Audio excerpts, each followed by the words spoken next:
Welcome to InfoStream, your daily current. Unsure what to listen to? Turn to us for today's headlines. Stay informed. Trump's path to a Nobel Prize is debated. Letitia James faces federal bank fraud charges. María Corina Machado receives the Nobel Peace Prize. Government shutdown and Obamacare premiums are in crisis. Philippines faces earthquake and tsunami threats. Madagascar protests highlight socioeconomic disparities. Russia attacks Ukrainian energy infrastructure. AI is transforming the war in Ukraine. Trump's deployments face legal challenges. Trump threatens retaliation against China. The U.S. increases its Arctic presence. Burkina Faso rejects U.S. deportation proposals.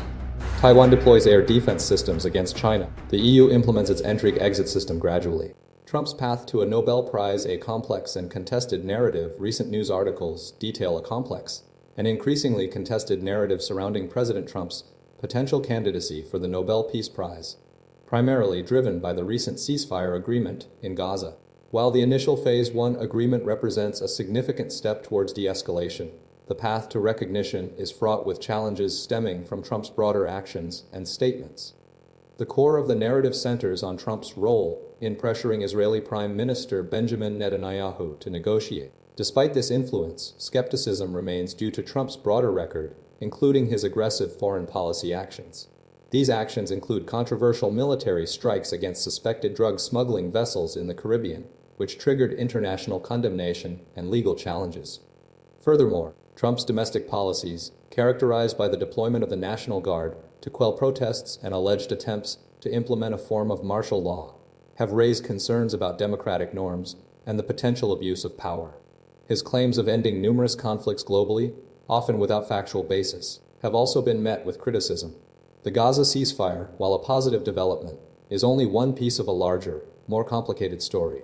The Nobel Committee is likely to scrutinize the entire context, including the underlying causes of the conflict and the long-term prospects for sustainable peace. Trump's campaign for the prize is characterized by a significant degree of self-promotion and exaggeration, which could potentially undermine his credibility in the eyes of the committee. The potential for a Nobel Peace Prize for Trump hinges on the successful implementation of the Gaza ceasefire and a demonstrable shift towards peaceful resolution, alongside a reduction in his controversial domestic and foreign policy actions. Ultimately, the Nobel Committee will likely assess Trump's actions with a critical eye, recognizing the inherent complexities and potential pitfalls associated with awarding the prize to a figure whose record is marked by both achievements and significant controversy. Letitia James indicted on federal bank fraud charges. New York Attorney General Letitia James has been indicted by the Justice Department on 2 felony charges of bank fraud and making false statements to a financial institution. The indictment centers around a 2020 mortgage for a property in Norfolk, Virginia, where James allegedly misrepresented the property's use as a secondary residence to secure favorable loan terms. Prosecutors allege James received an improper gain of $18,933 over the life of the loan by falsely stating the property would be her second home. The investigation, initiated in May, followed a 2023 mortgage she took out for a different property in Norfolk. Initial allegations centered on a mistaken statement in the mortgage application. However, James provided supporting documents arguing against any fraudulent intent, including an email stating the property would not be her primary residence. The Justice Department's action represents a continuation of President Donald Trump's strategy to prosecute his political opponents. This follows the indictment of former FBI Director James Comey and investigations into other figures associated with the former president. The indictment has drawn criticism from both sides of the political spectrum, with James asserting it's a blatant attempt at political retribution.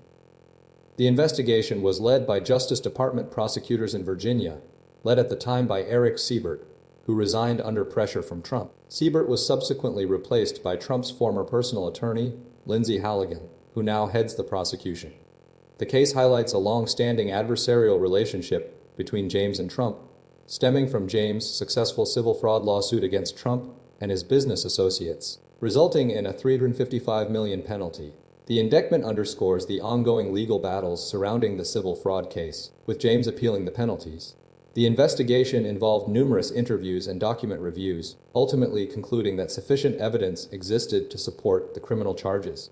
The indictment reflects a broader pattern of Justice Department actions, targeting individuals associated with the former president.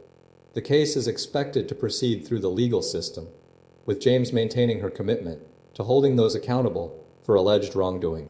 Venezuelan opposition leader María Corina Machado awarded Nobel Peace Prize María Corina Machado, a leading figure in Venezuela's opposition movement, was awarded the 2025 Nobel Peace Prize in recognition of her tireless efforts to promote democratic rights amidst a brutal authoritarian regime. The Nobel Committee lauded her as one of the most extraordinary examples of civilian courage in Latin America in recent times, acknowledging her struggle to achieve a just and peaceful transition from dictatorship to democracy. Despite being barred from running in last year's contested presidential elections won by Nicolas Maduro, Machado has remained a key unifying figure within a deeply divided opposition. The announcement was met with disbelief and profound gratitude from Machado herself, who expressed her shock and stated that the prize was the achievement of a whole society. She emphasized that she certainly does not deserve the honor, highlighting the broader struggle of the Venezuelan people. Machado has faced significant threats and has been forced to live in hiding, refusing to leave the country despite government warnings. The award has been met with criticism from some quarters, particularly Donald Trump, who had publicly campaigned for the prize.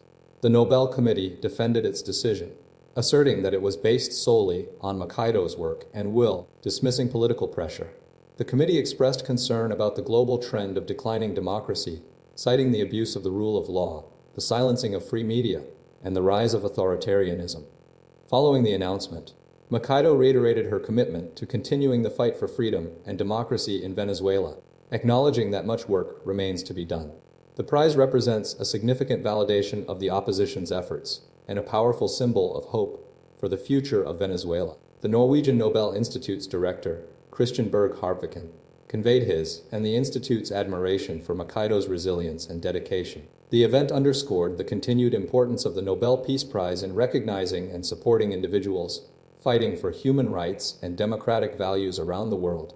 Machado's movement is focused on achieving a free and fair system in Venezuela.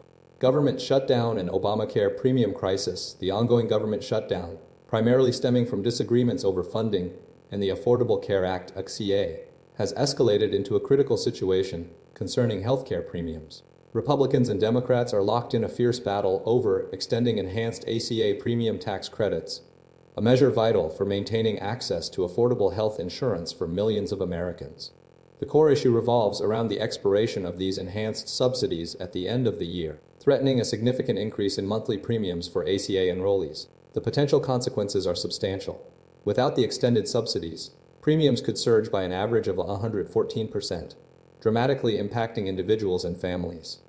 Roughly 2 million fewer Americans would be insured next year, with a disproportionate impact on residents of several southern states that have not expanded Medicaid. The Congressional Budget Office estimates that making the enhanced subsidies permanent would cost $350 billion over a decade. The Republican strategy centers on a clean continuing resolution to fund the government through November 21, while Democrats are pushing for an ACA funding package. The stakes are high, as open enrollment for 2026 begins in mid-October, and insurers are already raising rates due to rising healthcare costs and the impending subsidy expiration. Consumers will soon be confronted with significantly higher premium quotes. CMS Administrator Mehmet Oz has stated that the agency will take steps to mitigate the financial impact for enrollees, but concerns remain about potential sticker shock and reduced enrollment. The situation underscores the vulnerability of the ACA and the ongoing political battles surrounding healthcare policy. The potential for millions of Americans to lose affordable health coverage is a major consequence of the shutdown and the unresolved debate. The KFF analysis highlights the significant impact on states like Texas, Florida, Georgia, and North Carolina, where enrollment growth has been most pronounced due to the lack of Medicaid expansion. Philippines reels from earthquake and tsunami threat. A series of significant seismic events, including a powerful 7.4 magnitude earthquake and subsequent tsunami warnings, have impacted the Philippines, highlighting the nation's vulnerability within the Ring of Fire. The initial 7.4 magnitude earthquake struck off the southern coast of the Philippines, triggering evacuations in coastal towns from central and southern regions. Authorities issued warnings of waves exceeding 1 meter above normal tide levels, leading to widespread panic and disruption. Tragically, at least one person lost their life during the event, and power outages and school closures were implemented across affected areas. Following the earthquake, a 7.4 magnitude tremor occurred, further compounding the situation and reinforcing the ongoing threat. Residents in Davao City, near the epicenter, experienced intense shaking, leading to a chaotic scene outside a hospital where patients were treated outdoors. Reports indicated damage to buildings and widespread feelings of fear and disorientation, particularly amongst residents and first responders. The Philippines' location within the Ring of Fire, a zone of intense geological activity along the edges of major tectonic plates, is the root cause of these recurring disasters. The country's vulnerability is exacerbated by the frequent movement of these plates, resulting in earthquakes, volcanic eruptions, and tsunamis. Dr. Teresito Bacolcal, director of the Philippine Volcanic Agency PHIVOLCS, emphasized the need for Filipinos to accept our reality and prepare for future events, acknowledging the disaster fatigue resulting from previous typhoons, volcanic eruptions, and earthquakes. He urged calm and proactive preparation rather than panic. The ongoing situation underscores the critical importance of disaster preparedness and response efforts within the Philippines. Madagascar's Gen Z protests a crisis of socioeconomic disparities. Recent protests in Madagascar, spearheaded by the youth movement Gen Z MADA, are rooted in deep-seated socioeconomic issues, including widespread power and water shortages, high unemployment, and a pervasive cost of living crisis. The unrest, triggered by frustration over governmental inaction, has resulted in at least 22 deaths, many of them young people, and significant property damage, with the government estimating losses exceeding 47 million. The protests are fueled by a sense of hopelessness among young people facing limited opportunities and a lack of basic necessities. The violence escalated rapidly, with police responding to demonstrations with tear gas, and according to some accounts, live ammunition, leading to further casualties and escalating tensions. A key incident involved the death of a 1-month-old infant killed by tear gas, highlighting the devastating impact of the unrest on vulnerable families. Economic hardship is a central theme, with many residents, like a donut seller earning $2.30 weekly, struggling to make ends meet. Business owners report severe disruptions and income losses, particularly in city center neighborhoods. The tourism sector, a crucial part of Madagascar's economy, has been severely impacted, with widespread cancellations. Underlying the immediate grievances are long-term systemic problems. Decades of poor economic planning, coupled with political instability, have trapped Madagascar in a poverty trap. Limited access to education, coupled with a lack of training opportunities and widespread unemployment, disproportionately affects young people. The government's response, led by President Andry Rajoelina, includes a 1-year timeframe to address the issues, but many believe a fundamental shift in economic policy and governance is necessary.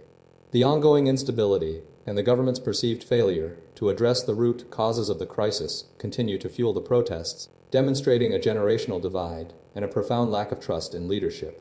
The situation underscores the urgent need for sustainable solutions to Madagascar's complex socioeconomic challenges. Russian strikes intensify attacks on Ukrainian energy infrastructure. Overnight Russian missile and drone strikes have caused widespread power outages across Ukraine, primarily targeting Kyiv and 8 other regions, including Zaporizhia, Cherkasy, Sumy, Kharkiv, Poltava, Dnipropetrovsk, Donetsk, Kirovohrad, and Zaporizhia. The attacks, escalating as winter approaches, have left 423,000 consumers without electricity in Kyiv, with an additional 380,000 still affected. 12 individuals were injured in Kyiv, and tragically, a 7-year-old boy was killed in Zaporizhia, alongside 7 others injured. Russia's defense ministry claims the strikes utilized high-precision weapons, including hypersonic missiles, specifically targeting Ukraine's military-industrial complex. Ukrainian officials characterized the attacks as cynical and calculated, disrupting essential services and endangering civilian lives. More than 5,800 residential buildings in Kyiv are without electricity, with the eastern districts bearing the brunt of the damage. Firefighters battled blazes at a 10-story building, while public transport, including the Kyiv underground system, faced significant disruption. Ukrainian President Volodymyr Zelensky has repeatedly urged allies, the United States, Europe, and the G7 to take decisive action, specifically delivering air defense systems and enforcing sanctions. He emphasized the need for concrete support, highlighting the recurring nature of these attacks, noting that a similar assault occurred 3 years prior. Repair crews are working tirelessly to restore power, but the scale of the damage presents a considerable challenge. Emergency power outages have been implemented in Kyiv and surrounding regions. The attacks underscore the vulnerability of Ukraine's energy infrastructure and the ongoing impact of the conflict. The situation remains critical, with residents facing disruptions to electricity, water, and transportation. The new AI arms race changing the war in Ukraine. The escalating conflict in Ukraine is witnessing a significant shift with the integration of artificial intelligence into military strategies and weaponry. Both Ukrainian and Russian forces are actively deploying AI-powered systems, transforming battlefield tactics and defense mechanisms. Ukrainian forces are heavily reliant on AI for analyzing the massive influx of video streams, over 50,000 monthly collected from the front lines, enabling rapid target identification and mapping. This technology is considered indispensable for strategic planning and resource optimization, ultimately contributing to saving lives. AI-empowered drones are playing a crucial role, autonomously locating and engaging targets, a capability that renders traditional jamming techniques ineffective. These drones, like interceptor models designed to counter Russian Shahids, offer enhanced surveillance and precision. Ukrainian developers, such as the Fourth Law and DevDroid, are pioneering fully autonomous drone systems. One system, described by Yaroslav Ashniuk, allows a soldier to initiate a mission via a smartphone app, with the drone handling target acquisition, explosive deployment, and return to base. However, concerns exist regarding potential friendly fire incidents, leading DevDroid to prioritize human oversight.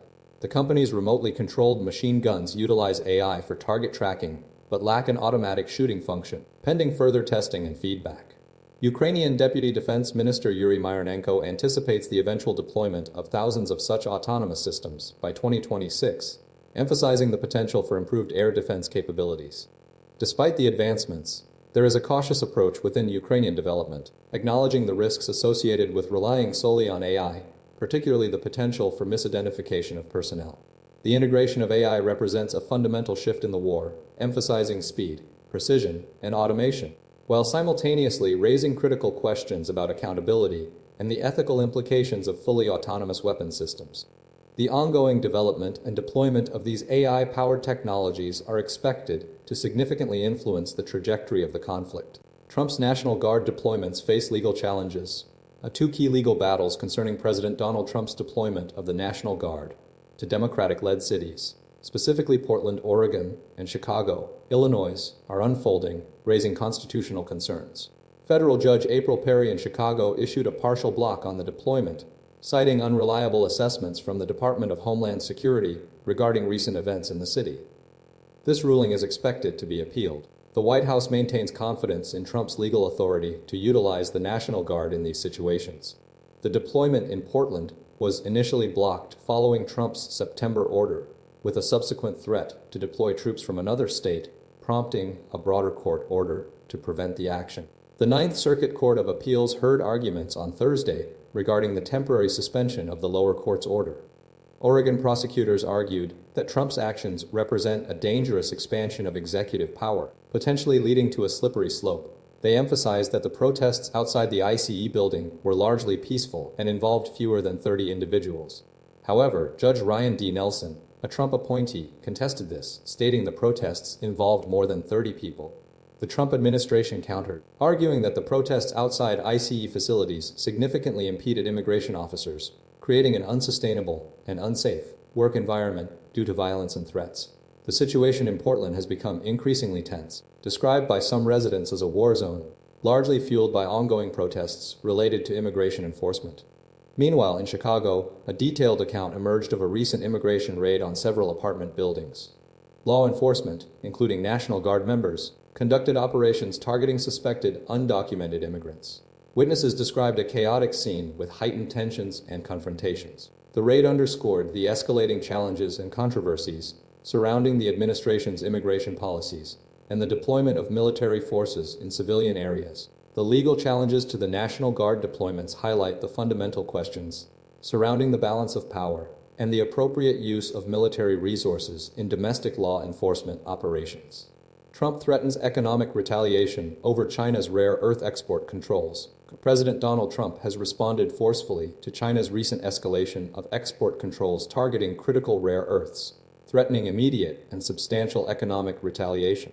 Following China's Thursday announcement of sweeping restrictions on rare earth exports, encompassing production technologies and overseas use, including military and semiconductor applications, Trump issued a scathing rebuke via Truth Social. He characterized the move as hostile and potentially clogging global markets, posing a significant challenge to countries worldwide, particularly China. Trump asserted his intention to financially counter China's actions if the hostile order persisted, stating that the U.S. possesses two resources for every one controlled by China: This immediate reaction underscores the severity of the situation and the potential for a trade war. The move by Beijing is also viewed as a strategic attempt to bolster leverage in ongoing trade negotiations with the United States, occurring ahead of a scheduled meeting between Trump and Chinese President Xi Jinping at the APE summit in South Korea. The White House views the escalation as a dramatic threat to the planned meeting, despite initial agreements to work toward a discussion.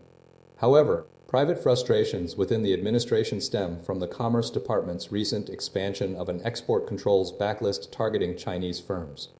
China had previously extended an invitation for Trump to visit Beijing, but the administration declined, citing a lack of clear deliverables. Trump's statement coincided with a significant downturn in U.S. stock markets, with the Dow Jones Industrial Average falling 400 points, the S&P 500 dropping 1.3%, and the Nasdaq Composite tumbling 1.9%. Furthermore, Trump criticized China's timing of the announcement, suggesting it was deliberately timed to coincide with efforts to broker peace between Israel and Hamas. Existing tariffs, already at 30% on Chinese imports and 10% on U.S. exports, further heighten the tension. The situation remains fluid, and this is a developing story. Trump never forgets bombshell indictments open a new phase in a retribution presidency. Recent developments highlight a troubling trend: Donald Trump's pursuit of retribution against perceived enemies. The indictment of Letitia James, New York Attorney General, following years of legal battles over alleged civil fraud, underscores this strategy. Trump's public condemnation of James, demanding her arrest, reflects a pattern of aggressive action and a belief that justice is selectively applied. The indictment of James, secured by a Trump-appointed prosecutor, is part of a larger effort to discredit legal opponents. Simultaneously, the indictment of former FBI Director James Comey, stemming from his testimony during the investigation into Russian interference in the 2016 election, demonstrates a sustained campaign targeting figures involved in investigations against him. The Justice Department, previously viewed as weaponized against Trump, is now being utilized as a tool for political vengeance. The indictments against James and Comey are viewed as a potential model for future actions, setting a dangerous precedent. Legal experts, such as New York University law professor Ryan Goodman, question the validity of the James indictment, citing a low threshold for securing grand jury indictments. Despite this, Trump continues to fuel the narrative of a biased legal system. The accusations against James and Comey carry significant stigma, potentially impacting future trials. Trump's actions are viewed as politically counterproductive, but also as a strategic move to bind his supporters. The feud with James is particularly intense, marked by mutual disdain and public displays of anger. Trump's actions are not simply about legal outcomes, they are about maintaining power and shaping public perception. The indictments against James and Comey represent a dangerous escalation in Trump's pursuit of retribution. The potential for future actions, driven by a desire for revenge, poses a significant threat to the rule of law and the integrity of the American justice system. Trump's strategy is fueled by a belief that he has been unfairly targeted, and that his supporters should be aware of this.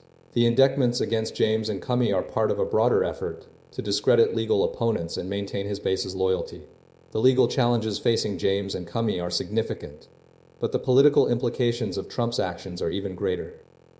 The pursuit of retribution, rather than justice, is shaping a new and troubling chapter in American politics.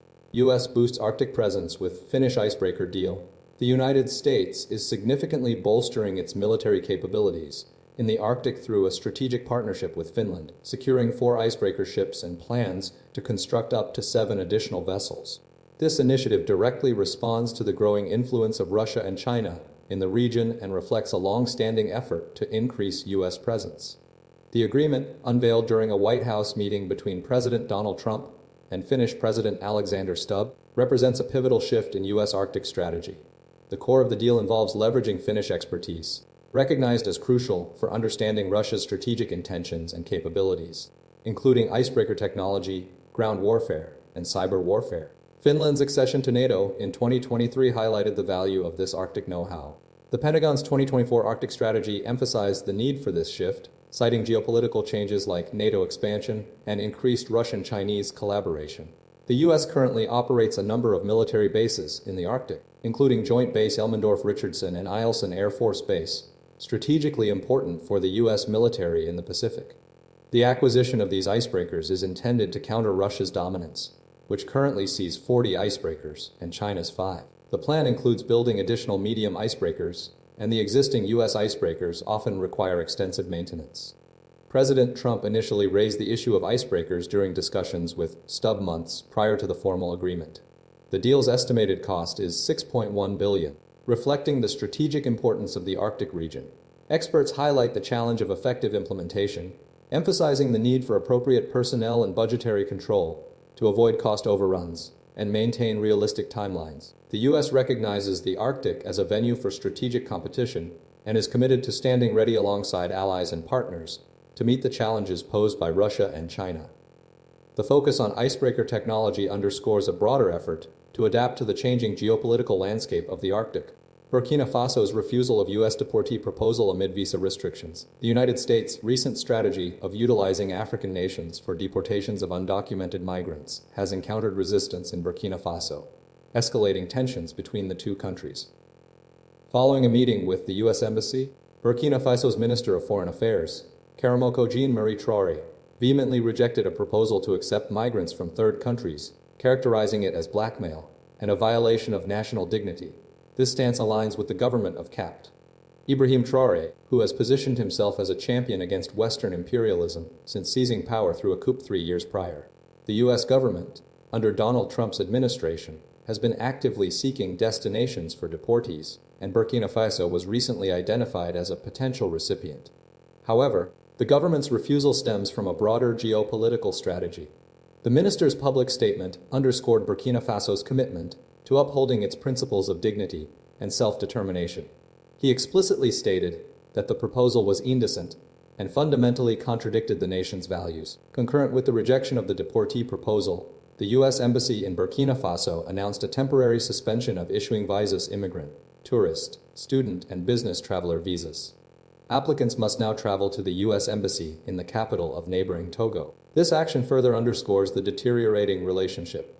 Several other African nations, including Eswatini, Ghana, Rwanda, and South Sudan, have accepted deportees previously expelled from the U.S., although Nigeria has declined to participate. The U.S.'s visa restrictions in Burkina Faso represent a significant shift in diplomatic strategy and a direct challenge to the country's leadership. The situation highlights the complex interplay of immigration policy, geopolitical influence, and national sovereignty within the African continent. Taiwan announces T-Dome air defense system amid rising Chinese threat. Taiwan has announced the construction of a new T-Dome air defense system, a dome-like structure designed to protect the island from hostile threats, primarily stemming from increasing Chinese military activity in the Taiwan Strait. President William Lai unveiled the initiative following warnings of enhanced Chinese capabilities to launch attacks. This announcement reflects a growing sense of urgency regarding China's assertive posture and potential for military action. Lai stated that defense spending will increase significantly, projected to reach over 3% of GDP next year, escalating to 5% by 2030, largely due to concerns about sudden Chinese military drills transitioning into actual attacks. This shift in strategy is partly driven by opposition criticism of Lai's administration, which accuses him of leveraging the perceived threat to bolster support. The T-Dome is being likened to Israel's Iron Dome, a system capable of intercepting short-range weapons across various weather conditions. China's Foreign Ministry spokesperson, Guo Jiakun, strongly refuted the announcement, labeling Lai a troublemaker and reiterating that Taiwan is an inseparable part of China's territory. The project faces significant challenges, including a potentially massive budget requirement and a lengthy implementation timeline. Political scientist Heng Jianwang estimates the construction will take longer than Lai's remaining term in office, suggesting a deliberate message aimed at the United States, given the U.S. legal obligation to arm Taiwan. Lai also called on China to demonstrate responsibility as a major power by abandoning the use of force and coercion. Taiwan recently conducted its largest military exercise in July, further showcasing its defenses. The situation is complex, marked by tensions and a clear need for de-escalation. The T-Dome represents Taiwan's commitment to self-defense, but its success hinges on securing substantial funding and navigating the ongoing geopolitical complexities surrounding the Taiwan Strait. The historical context of World War II, with its devastating consequences of war and invasion, underscores the importance of preventing a repeat of such tragedies. The EU's entry-exit system, EES rollout a phased implementation. The European Union is implementing the entry-exit system, EES, a digital border control system designed to track the movements of non-EU citizens entering and leaving the Schengen area, encompassing 29 European countries. Initially delayed, The system's rollout began on October 12, 2023, and will be progressively implemented across all Schengen borders by April 10, 2026.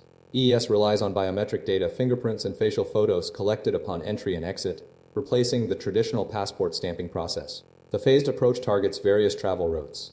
Ferry passengers at Dover will begin using EES on October 12th, followed by tourist traffic on November 1st. Eurostar will initially limit EES usage to business travelers from October 12th, expanding it over subsequent months. Eurotunnel, operating the Channel Tunnel, will introduce EES in stages, starting with coach passengers and freight from October 12th, transitioning to automated kiosks for car passengers by the end of the year. Significant infrastructure changes are underway. Dover has reclaimed land to create a new processing area, while Eurotunnel has installed over 100 EES kiosks. Passengers traveling by car will drive up to registration-specific kiosks. A mobile phone app exists for preliminary registration, though it won't be widely used initially. EES registrations are valid for 3 years, with verification during subsequent trips. Concerns have been raised about potential QEing, particularly at Dover, due to the added registration time. However, travel hub bosses anticipate a reduced risk of disruption through the phased rollout. Eurostar's initial limited implementation and Eurotunnel's extensive modeling are also intended to mitigate potential congestion. The system's success hinges on a smooth transition and effective management of passenger flow. Passport stamping will continue manually until EES is fully implemented in 2026.